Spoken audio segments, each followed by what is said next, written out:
Кыргыз Республикасынын премьер-министри Кубатбек Боронов Кыргыз Республикасынын Россия Федерациясындагы толук жана ыйгарым укуктуу элчиси Аликбек Жекшенкулов менен телефон аркылуу сүйлөшүп, Москва облусунун Ступин районундагы Сидорово аттуу логистикалык ишканада жөө жүргүнчүлөр көпүрөсү кулап, анын кесепетинен жаракат алган кыргыздарга жардам берүү боюнча бир катар тапшырмаларды берди.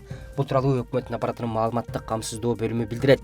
Өкмөт башчы элчи Аликбек Жекшенкуловго кырсыктын кесепетинен жабыр тарткан мекендештерге медициналык жардам көрсөтүү, аларды ооруканаларга жайгаштырууну тапшырды. Ошондой эле жаракат алган мекендештердин даарылануусун Кыргыз Республикасынын Россия Федерациясындагы толук жана ыйгарым укуктуу элчиси жеке көзөмөлүнө алышы керектигин белгиледи. Муну менен катар кырсыктын келип чыгуу себебин иликтеген Россия Федерациясынын укук коргоо органдарына маалыматтарды байма-бай алып туруу жана алар менен биргеликте иш жүргүзүү тапшырмасын берди. Кыргызстандын ооруканаларында коронавирус жана пневмониядан 700 бейтап даарыланууда. Бул тууралуу өкмөт үйүндөгү маалымат жыйынында Саламаттык сактоо министринин орун басары Нурболот Үсөнбаев билдирди. Аймактарга бөлүп карай турган болсок, Бишкек шаарынын ооруканаларында 59 адам, Ош шаарында 32, Чүй облусунда 42, Ош облусунда 191, Талас облусунда 16, Нарын облусунда 6, Ысык Көл облусунда 81, Жалал Абад облусунда 125 жана Баткен облусунда 148 киши даарыланууда.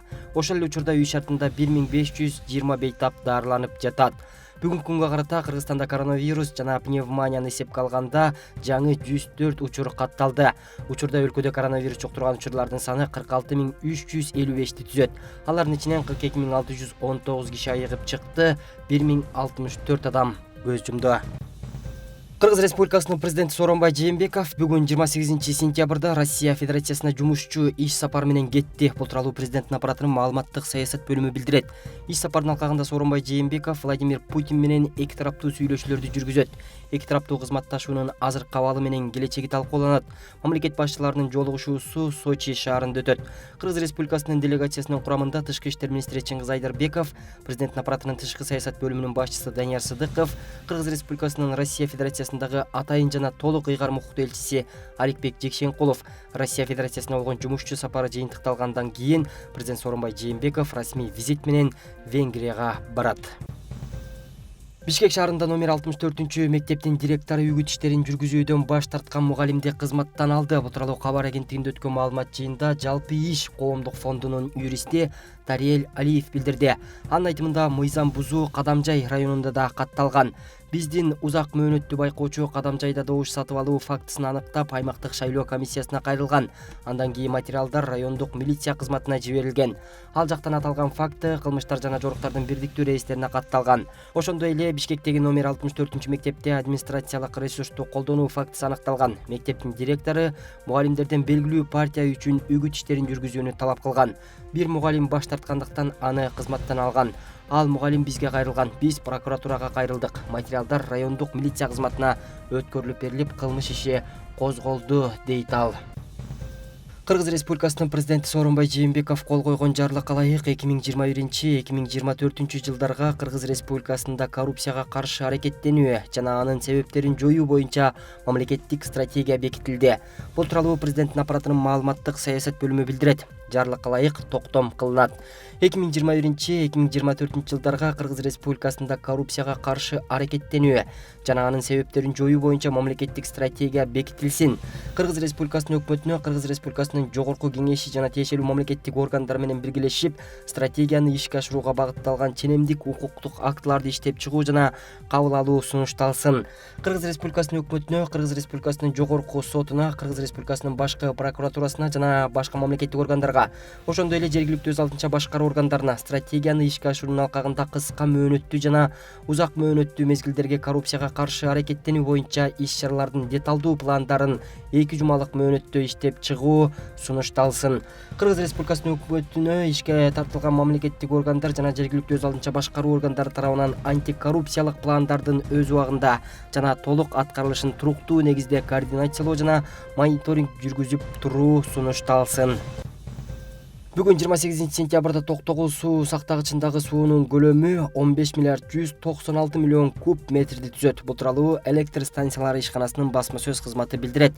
Маалыматка ылайык, суунун агып келиши секундасына 300 куб метрди түзсө, агып чыккан суунун көлөмү 242 куб метрге жетүүдө.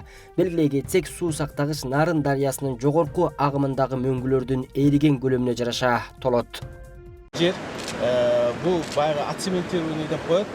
Карагулжа районундагы тар насостук станциянын долбоору ишке ашса, Ылайтала, Карагуз, Кеңеш айылдык аймактарындагы 1,5 миң гектарга жакын жери суга суу менен камсыз болот. Каналдын жалпы узундугу 22 чакырым болсо, анын ичинен 9,5 километр аралыгына лоток ташталат. Курулуштун кечеңдеп жатканын айткан жергиликтүү бийлик суу тартыштыгы маселеси элди кыйнагандыгын билдирүүдө. Терек 2020 август-сентябрда тереке билдиш болгон жок. Основанияда бүтөлөк. Каяктагы неме? Onun ол жаман судан чыгат. О, теректин дарыясынан опасно. Мен көрүп келдим. Өтө сада. Оны бир техника барган жок. Эми иш чылыш керек да. Биз эмнеге элдерге эмне деп атышабыз? Өзүңүз айтыңызчы. Мен ушул кагаздан тилке отура берейин. Тар насостук станциясы 1975 жылы курулуп, 1994 жылга чейин иштеп турган. Насостук станцияны оңдоп, калыбына келтирүү иштерин аткаруучу Гидробетон строй тендерден утуп алган. Республикалык бюджеттен каржылана турган долбоордун иши 2 жылдан бери солгун. Бул проект өзү 2017 жылы башталган. Бул жерде проекттин башында азыр дамба курулбай турат. Өзү 2020 жылы бериш керек эле. Иш 2 километр, 3 километр, 4 километр жерлер казылды. 400ге жакын, 400дөн ашык лоток келип ташылды. Бирок немеге басылып, иш баш суу бериле элек да. Анан эл аябай муктаж. Долбоор боюнча канал куруу иштери биринчи этапта жарымына жетиш керек болгон, бирок бир да жумуш аткарыла элек. Курулуш иштери менен таанышкан өкмөттүн Оштогу өкүлү куруучуларды сынга алды. 17 жыл баштасаңар, өзү качан бүтүрүшүңөр керек эле? Айткылачы, качан бүтүрүшүңөр керек эле? Өзү 21 жылы бүтүш керек экен. Аны көрөбүз, аны мен Биз 20 жылы эртерээк эле бүтүргөнүбүз. Мында быйыл болуптур, мына декабрда бүтүрөбүз атасыздар, Декабрда сууну беребиз. Ооба, беребиз.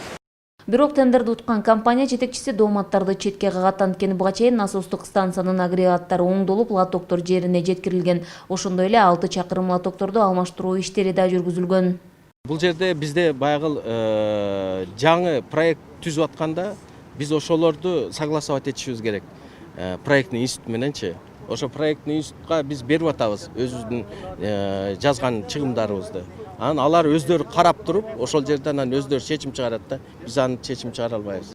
Чарбалар аралык канал Карагулжа райондук суу чарба башкармалыгынын балансында турат. Тендердин жалпы суммасы келишим боюнча 311 миллион сомду түзсө, 68 миллион сомдук жумуштар аткарылган. Канал бүткөрүлүп бүтсө, аталган аймактагы 4 айыл аймактын элине суга суу жетет. Тендер боюнча айта турган болсок, сөзсүз баа берилет. Биз өзүбүздүн сунуштарды жергиликтүү бийлик өкүлдөрү дагы, органдардын, мына райондук мамлекеттик администрация дагы, айыл өкмөттөрү дагы, ошол эле мезгилде өкүлчүлүк областтык жетекчилер дагы биз өзүбүздүн сунушубузду, өзүбүздүн баабызды ушул проекттер боюнча берилип туруп, сөзсүз өзгөртүү киргизебиз. Ушул иштерди аткарууну утуп алган Гидробетон строй ишканасы мындан сырткары Өзгөн районундагы Ана Кызыл айылына жеткире турган 32 миллион сомдук суга суу долбоорунда мөөнөтүн аягына чейин чыгара элек. Ошондой эле Карагулжа районундагы Коо Чаты айылындагы кайрак жерге чыга турган суу да кечигип, долбоор мөөнөтүнөн өтүп кеткен. Гүлжан Ажыматова, Бектур Калыбек уулу, Ош облусу.